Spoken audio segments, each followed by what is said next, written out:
భారత మహిళా జట్టు రికార్డ్స్ క్రియేట్ చేసింది. ఐర్లాండ్ తో జరిగిన 3 వన్డేల సిరీస్ ని క్లీన్ స్వీప్ చేసింది. చివరి మ్యాచ్ లో టీమిండియా 304 పరుగుల తేడాతో విజయం సాధించింది. మొదట బ్యాటింగ్ కి దిగిన భారత్ టీం 435 పరుగులు చేసి రికార్డ్స్ క్రియేట్ చేసింది.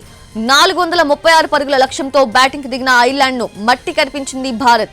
టీమిండియా బౌలర్ల దెబ్బకి 131 పరుగులకే ఐర్లాండ్ ఆల్అౌట్ అయింది. 2017లోనూ ఐర్లాండ్ పైన 249 పరుగుల తేడాతో టీమిండియా విజయం సాధించింది.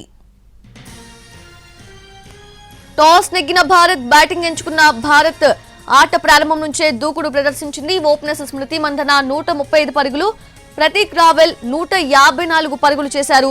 మంధన పెవిలియన్ కు చేరిన తర్వాత రిచా ఘోష్ బ్యాటింగ్ కి దిగి 59 పరుగులు చేసింది. తేజల్ 28, హర్లీన్ 15 పరుగులు చేశారు. ఈ మ్యాచ్ తో తొలిసారి టీమిండియా 400కు పైగా స్కోర్ను చేసింది.